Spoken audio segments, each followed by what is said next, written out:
আত্মঘাতী সমালোচনা করেছেন জামাতের নেতা। এটা গণতন্ত্রের জন্য, আমাদের নির্বাচনের জন্য যারা আপনারা ভোট দিয়েছেন আপনাদের সবার বিরুদ্ধে এই স্টেটমেন্টে গেছে। এটা বাংলাদেশের গণতন্ত্রের জন্য একেবারেই ভালো জিনিস নয়। এটা একটা মন্দ উদাহরণ হয়ে দাঁড়ালো। জামাত যদি নির্বাচনের 4 মাস পরে জামাতের নেতা যদি এই কথা বলেন বা সংসদের বিরোধী দলের নেতা যদি এই কথা বলেন, তাহলে নির্বাচনের ফলাফল নির্বাচনে প্রশ্নবিদ্ধ হয়। শেখ হাসিনা সবচেয়ে বেশি খুশি হবে।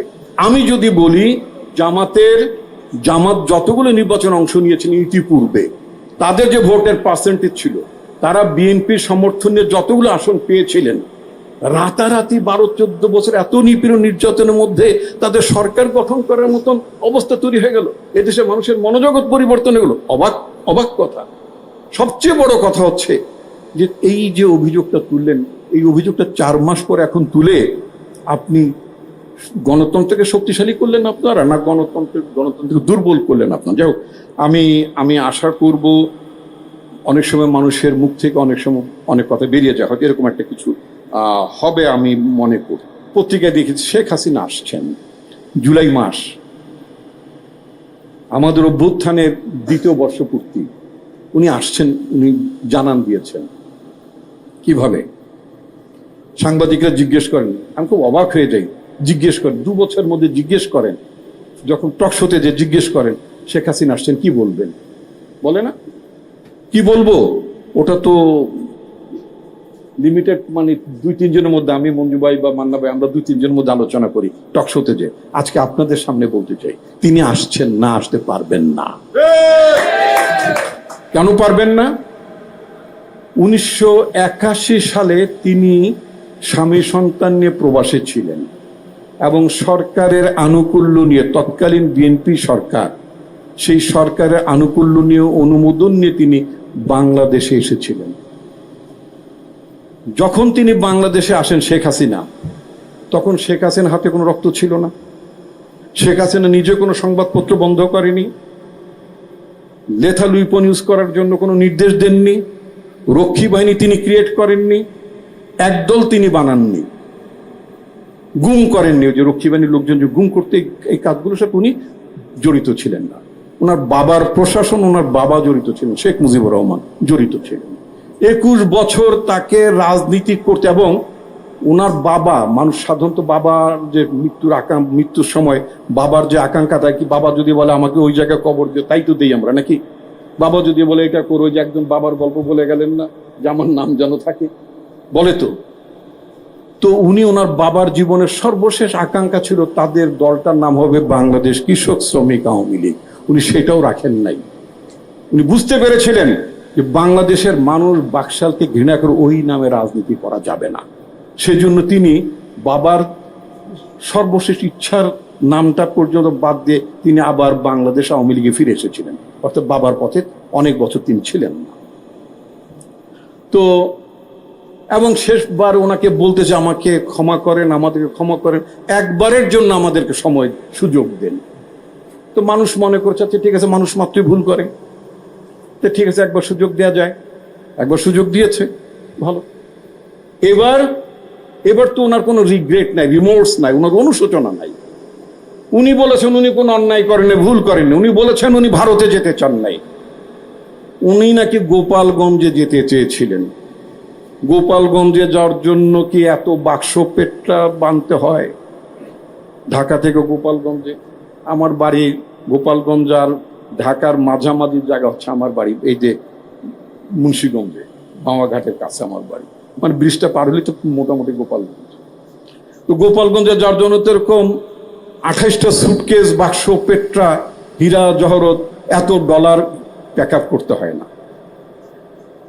উনি মিথ্যা কথা বলেছেন। উনি গোপালগঞ্জ, উনি জানতেন যে ওনাকে ভারতেই যেতে হচ্ছে, পৃথিবীর কোন দেশ ওনাকে গ্রহণ করতে সম্মত ছিল না।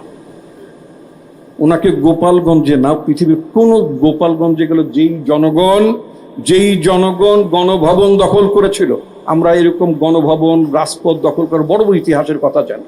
আমরা মার্কিন যুক্তরাষ্ট্রের মতো দেশেও সেখানকার জনগণ আপনার ওয়াল স্ট্রিট দখল করেছিল। আন্দোলনটার নাম ছিল অকুপাই ওয়াল স্ট্রিট। বাংলাদেশের জনগণ অকুপাই গণভবন দখল করার আন্দোলন, এটা পৃথিবীর একটা বিরল ঘটনা। এরকম ঘটনা সাধারণত সচরাচর 200, 400, 500 বছর 800 বছর যে লক্ষণ সেনের কথা বললেন, এরকম ঘটনা ঘটে না। উনি জানতেন যে ওনাকে যেতে হচ্ছে, পালাতে হচ্ছে। ওনাকে যে পালাতে হবে, আমি বহু মিডিয়া, এখানে যমুনা টিভি এবং আরো অনেক টিভি আছেন, আমি বহু টকশোতে বলেছি যে তার গভর্নমেন্ট অনিবার্যভাবে কলাপস করবে, কলাপস করার দিকে এগুচ্ছে। 31শে মে 30শে মে আমি হবিগঞ্জে আমার পার্টির প্রোগ্রামে বলেছিলাম, সেইটা আমার ফেসবুকে এখনো আছে। আমি আমার দলের নেতাদের উদ্দেশ্যে বলেছিলাম, সেই সংগ্রামে তোমরা যদি সামিল নাও হও, অনিবার্যভাবে শেখ হাসিনা কলাপস করবে, তার সরকার কলাপস করবে। তার সরকার কলাপস করার 2 মাস 5 দিন আগে আমি কথা বলেছি। অর্থাৎ আমরা জানতাম এই সরকারের পতন অনিবার্য, এর কোনো অল্টারনেটিভ ছিল না, সেই জায়গায় গেছে। এবং উনিও নিজেও জানতেন। সেজন্য ওনার সমস্ত আত্মীয় স্বজন, শেখ সেলিম বলেন, এটা বলেন, ওটা বলেন, তাপস বলেন, সবাইকে তিনি আগে পাচার করে দিয়েছেন।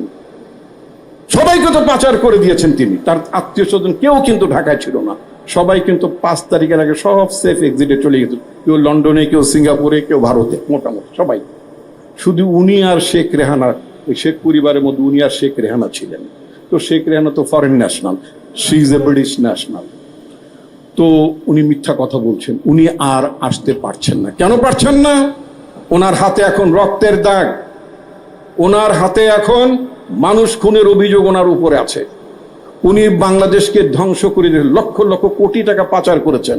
সুতরাং শেখ হাসিনা অনুতপ্ত হবেন না, আর ওনাকে বাংলাদেশের রাজনীতিতে বাংলাদেশের জনগণ কখনই গ্রহণ করবে না। সুতরাং এই ব্যাপারে আমরা মনে হয় নিশ্চিত থাকতে পারি। তবে শুধু নিশ্চিত থাকলেই চলবে না। আমরা যারা পক্ষের শক্তি, যারা আমরা জুলাই রচনা করেছি, আপনারা যারা জুলাই রচনা করেছেন, আপনি বলেছেন আপনাদের শরীরে, আপনাদের কাপড়ে রক্তের দাগ, আপনাদের সবাইকে ঐক্যবদ্ধ থাকতে হবে ফ্যাসিবাদের বিরুদ্ধে। ফ্যাসিবাদ কিন্তু একটা প্রতীকী শব্দ। ফ্যাসিবাদ শুধুই কিন্তু আওয়ামী লীগ না, ফ্যাসিবাদ শুধুই বাকশাল না, ফ্যাসিবাদ ইজ এ সিমটম, সিনড্রোম। এটার বিরুদ্ধে সবাইকে আপনাদের সজাগ এবং সক্রিয় থাকতে, সক্রিয় অবস্থানে নিতে হবে। জামাত নেতা হামিদুর রহমান আজাদ ভাই, উনি চলে গেছেন, ওনার একটা বক্তব্য ছিল, উনি বলেছেন যে পরিবর্তন উনি দেখছেন না। পরিবর্তনটা তো আসলে রাতারাতি হয় না। 17 বছরের একটা প্র্যাকটিস ছিল, 17 বছরের লুটপাটের শাসন ব্যবস্থা ছিল। সেই শাসন ব্যবস্থা আপনি 4 মাসের মধ্যে পরিবর্তন করে ফেলবেন, তারপরে তো পরিবর্তন হচ্ছে। আপনারা যারা বিদ্যুৎ বিল দিতেন, একটু খেয়াল করে দেখেন তো, আপনাদের বিদ্যুৎ বিলের কর্নারের মধ্যে লেখা থাকতো শেখ হাসিনার উদ্যোগ, ঘরে ঘরে বিদ্যুৎ লেখা থাকতো না? তার ছবি দিয়ে, বিদ্যুৎটা কি তার? আপনার টাকা দিয়ে আপনি বিদ্যুৎ নেন, তার ছবি দিয়ে, তার বাবার ছবি দিয়ে বলতো যে শেখ হাসিনার উদ্যোগ, ঘরে ঘরে বিদ্যুৎ। এখন কি সেটা আছে? এই যে ওই যে প্র্যাকটিস, মনোজগৎ, মনস্তত্ত্ব, ওই আমলাতন্ত্র, ওই ব্যুরোক্রেসি, ওই সরকারি বিভাগের লোকজন, ওই প্রধানমন্ত্রীকে ছবি টাঙিয়ে ওরকম, মানে তারেক রহমান উদ্যোগ, ঘরে ঘরে বিদ্যুৎ, এরকম টাইপের একটা কিছু প্রচারণা চালিয়ে তাকে খুশি করার চেষ্টা হচ্ছিল। কিন্তু আমাদের প্রধানমন্ত্রী, আমাদের পার্টির প্রধান তারেক রহমান কি বললেন? নো, এটা চলবে না, বদলাতে হবে, এগুলো চলবে না, প্রধানমন্ত্রীর ছবি ব্যবহার করা যাবে না। তাহলে পরিবর্তন হচ্ছে, পরিবর্তন দেখতে পাচ্ছেন, পরিবর্তন হবে না কেন? কিন্তু এটা আসতে হবে। 17 বছর এই দেশে ব্যুরোক্রেসি, এই দেশের বিচার বিভাগ, যেই দেশের বিচার বিভাগ এস আলমের মতো একটা চরম লুটেরা, তার দুর্নীতির তদন্ত করা যাবে না বলে সুপ্রিম কোর্টের আপিল বিভাগ নির্দেশ দেয়। চিন্তা করতে পারেন যে আপিল বিভাগে পর্যন্ত ওই বজ্জাতগুলো, ওই লুটেরাদের প্রতিনিধি বজ্জাতগুলো সেখানে বসা ছিল, তারা বলে দেয় না, এটা করা যাবে না। তাহলে কোথায় ছিলাম আমরা? পুলিশ ধ্বংস করেছে, ওখানে জানোয়ার তৈরি করেছে শেখ হাসিনা বেনজিরের মতো, আর্মিতে জানোয়ার তৈরি করেছে যে জিয়াউল হাসানের মতো, ওখানে খুন গুম হতো, আয়না ঘর হতো, এগুলো তো হতো। তো সুতরাং এই জায়গা থেকে আপনাকে বেরিয়ে আসতে হবে। আপনার সমস্ত প্রতিষ্ঠান ধ্বংস করে দিয়েছিল আওয়ামী লীগের শাসনামল। আমাদের আর্মি রিবিল্ড করতে হবে, পুলিশকে রিবিল্ড করতে হবে, সিভিল ব্যুরোক্রেসিকে রিবিল্ড করতে হবে, আমাদের পলিটিক্যাল কালচারকে রিবিল্ড করতে হবে। এই মান্না ভাই একটা উদাহরণ টানলেন, মান্না ভাই আছেন তো নাকি? হ্যাঁ, আচ্ছা, ঠিক। তারপর আমি বলতে চাই, আজকে অত্যন্ত একটা গুরুত্বপূর্ণ ইভেন্ট, মান্না ভাই নিজেও বলেছেন, অনেক দিন পরে আমরা আমাদের নিজেদের মধ্যে একটা রিয়েলাইজেশনের কথা, আমরা কতটা পেলাম। এই জুলাই যে আমরা মুভমেন্ট করলাম, আমরা ত্যাগ স্বীকার করলাম, রক্ত দিলাম, আমাদের মায়েরা তাদের সন্তান হারিয়েছেন, আমাদের ভাই তার ভাই হারিয়েছেন, ইত্যাদি অনেক ঘটনা ঘটেছে এই দেশে। সুতরাং এই অর্জনটাকে তো আমাদের কনসলিডেট করতে হবে, সংহত করতে হবে। সেই সংহত করতে হলে আমাদের কি করতে হবে? আমরা যারা জুলাইয়ের ফোর্সে যারা আছি, সেটা এখানে মঞ্চে আজকে আমি এবি পার্টির নেতৃবৃন্দ মুজিবুর রহমান মঞ্জু ভাই, রাসুজ্জামান ফুদ, তাদেরকে ধন্যবাদ জানাতে চাই। তারা মোটামুটি জুলাইয়ের সকল শক্তিকে, পার্টিসিপেটরি ফোর্সেস গুলোকে এক করেছেন, ঐক্যবদ্ধ জায়গায় একটা এনেছেন, তাদেরকে ধন্যবাদ জানাতে চাই। আজকে আমাদের মধ্যে বিরোধ থাকবে, তো বিরোধ না থাকলে তো বাকশাল হয়ে যাবে। তখন আমরা একটা দলই করতে পারতাম, সবাই আমরা বিএনপি করতে পারতাম, অথবা সবাই আমরা এবি পার্টি করতে পারতাম। তা তো আমরা করছি না। আমাদের যার যার একটা অবস্থান, যার যার একটা লক্ষ্য আছে। সুতরাং আমাদের মধ্যে বিরোধ যাই থাকুক না কেন, যেই জায়গাতে আমরা অবস্থান করি না কেন, চূড়ান্ত পর্যায়ে জুলাইয়ের যে চেতনা, জুলাইয়ের যে আকাঙ্ক্ষা, আমাদের স্বাধীনতা সার্বভৌমত্বের প্রশ্নে, আমাদের গণতন্ত্রের প্রশ্নে আমাদের ঐক্যবদ্ধ থাকতে হবে। লাস্ট আমি একটি কথা বলতে চাই। গত কয়েকদিন ধরে আমি ব্যক্তিগতভাবে ভীষণ ডিস্টার্ব। বাংলাদেশে হঠাৎ করে সাদা কাপড়ে কলেমা খচিত পতাকা বিভিন্ন জায়গায় দেখা যাচ্ছে। এটা একটা কনস্পিরেসি।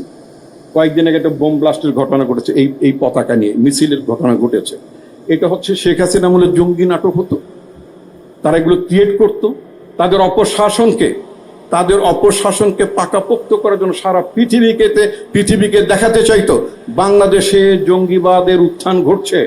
সুতরাং এই জঙ্গিবাদকে মোকাবেলা করার জন্য আমি যে ক্রস ফায়ার দিয়ে মাঝে মধ্যে যা করি, আমার সরকার লাগবে, আমাকেই তোমরা রাখো, আমাকেই তোমরা সমর্থন করো, সো দ্যাট এখানে জঙ্গিবাদ উত্থান ঘটবে। এখন উনি যে বলছেন উনি আসবেন, বাংলাদেশের ইমপ্রেশনটা উনি আবার তো বলতে চাই, এই দেখো আমি নাই, এখন আবার কিন্তু জঙ্গিবাদ উকি দিচ্ছে, মারা দিচ্ছে। এই ধরনের একটা পরিস্থিতি তারা তৈরি করতে চায়। আমাদেরকে সতর্ক থাকতে হবে। এটা দেশবিরোধী ষড়যন্ত্র। এইটা আমাদের দেশের স্বাধীনতা সার্বভৌমত্বকে যারা অবহেলা করতে চায়, আন্ডারমাইন করতে চায়, যারা আমাদের সরকারকে, আমাদের দেশকে চাপের মধ্যে রাখতে চায়, স্পষ্টভাবে আমি বলতে চাই এটা তাদের কনস্পিরেসি। সুতরাং এই কনস্পিরেসির ব্যাপারে আমাদের সবাইকে সজাগ থাকতে হবে। এবি পার্টির নেতৃবৃন্দকে আমি অভিনন্দন জানাই, ধন্যবাদ জানাই আমাকে এখানে বক্তব্য দেওয়ার সুযোগ করার জন্য। আসসালামু আলাইকুম রহমতুল্লাহ।